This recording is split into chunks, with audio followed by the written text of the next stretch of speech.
നമസ്കാരം, മലയാളി വാർത്തയിലേക്ക് സ്വാഗതം. ഇസ്രായേൽ ഓപ്പറേഷനിൽ ഹമാസിന്റെ ഉന്നത കമാൻഡർ കൊല്ലപ്പെട്ടതായി US. കഴിഞ്ഞയാഴ്ച ഹമാസ് ഗ്രൂപ്പിന്റെ മൂന്നാമത്തെ കമാൻഡറിനെ ഇസ്രായേൽ വധിച്ചു എന്നാണ് വൈറ്റ് ഹൗസ് വ്യക്തമാക്കുന്നത്. ഹമാസിന്റെ മൂന്നാമത്തെ കമാൻഡർ മർവാൻ ഇസ കഴിഞ്ഞയാഴ്ച ഇസ്രായേൽ ഓപ്പറേഷനിൽ കൊല്ലപ്പെട്ടു. ഗസയിൽ വ്യോമാക്രമണം നടത്തി എന്ന് ഇസ്രായേൽ നേരത്തെ പറഞ്ഞെങ്കിലും മരണം സ്ഥിരീകരിച്ചിരുന്നില്ല. ഹമാസിന്റെ മുതിർന്ന കമാൻഡർമാർ ഉൾപ്പെടെ 1000 ഹമാസ് പോരാളികളെ വധിക്കുകയും ചെയ്തതായി US ദേശീയ സുരക്ഷാ ഉപദേഷ്ടാവ് ജേക്ക് സളിവൻ പറഞ്ഞു.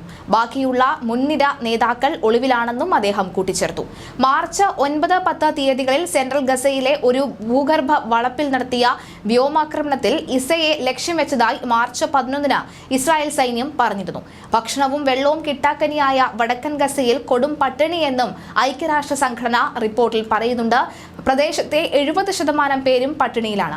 വടക്കൻ ഗസയിൽ ക്ഷാമം ആസന്നമാണെന്നും 18 ലോക ഭക്ഷ്യ പരിപാടി പുറത്തിറക്കിയ റിപ്പോർട്ടിൽ പറയുന്നു. ഗസയിലെ എല്ലാവരും ആവശ്യത്തിന് ഭക്ഷണം ലഭിക്കാതെ ബുദ്ധിമുട്ടുകയാണ്. വടക്കൻ ഗസയിൽ 2,10,000 പേർ കടുത്ത പട്ടിണിയിലാണ്. റഫയിലേക്ക് ഇസ്രായേൽ ആക്രമണം വ്യാപിച്ചിരിക്കുകയുമാണ്. ഗസയിലെ 23 ലക്ഷം പേരെ പട്ടിണിയിലേക്ക് തള്ളിവിടരുത് എന്ന മുന്നറിയിപ്പും നൽകി. മാനുഷിക സഹായം ഇറക്കുമതി ചെയ്താൽ ഇസ്രായേലിന്റെ കഠിന നടപടികളിലൂടെയാണ് കടന്നു പോകേണ്ടി വരിക എന്ന സഹായം ഗ്രൂപ്പുകളിൽ പറയുന്നുണ്ട്. ഇസ്രായേൽ സൈന്യത്തിന്റെ നിയന്ത്രണങ്ങളും ആക്രമണവും മൂലം വടക്കൻ ഗസയിൽ സഹായ വിതരണം പോലും അസാധ്യമാകുന്നുണ്ടെന്ന ഒരു സൈഡിൽ നിന്നുള്ള വാർത്ത വരുന്നു. അതേസമയം അൽ-ഷിഫ ആശുപത്രിയിൽ 4ാം തവണയും ഇസ്രായേൽ സൈന്യം വീണ്ടും കടന്നു കയറി ആക്രമണം നടത്തിയെന്ന റിപ്പോർട്ടും വരുന്നു. അൽ ജസീറയാണ് റിപ്പോർട്ട് ചെയ്തിട്ടുള്ളത്. ആശുപത്രിയിൽ മൃതദേഹങ്ങൾ ചിതറിക്കിടക്കുകയാണെന്നും ഗസയിൽ ഇതുവരെ കൊല്ലപ്പെട്ടവരുടെ എണ്ണം 31,726 ആയെന്ന റിപ്പോർട്ടും വരുന്നു. ഇസ്രായേലിന് ഇന്ധനം നൽകരുത് എന്ന മുന്നറിയിപ്പും വരികയാണ്. ഐക്യരാഷ്ട്ര സംഘടനയുടെയും മനുഷ്യാവകാശ വിദഗ്ധരുമാണ് ഈ ആവശ്യം മുന്നോട്ട് വെച്ചത്. ഗസയിൽ നടത്തുന്ന വംശഹത്യ ചൂണ്ടിക്കാട്ടിയാണ് ആവശ്യം മുന്നോട്ട് വന്നത്.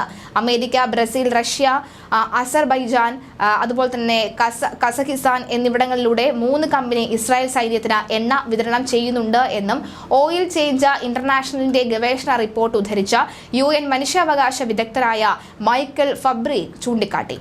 Saudi Arabia, UAE, Iraq, Egypt എന്നിവ വഴി ഇസ്രായേലിന് പതിവായി എണ്ണ ലഭിക്കുന്നുണ്ട് എന്നും ഈ രാജ്യങ്ങളിലെല്ലാം ഗസയിലെ ഇസ്രായേലിന്റെ നടപടികളെ അപലപിച്ച് വരികയാണെന്നും ഇസ്രായേലിന് എണ്ണ വിതരണം ചെയ്യുന്നവർ ഈ വംശഹത്യയിൽ പങ്കാളികളാണെന്നും അദ്ദേഹം പറഞ്ഞു.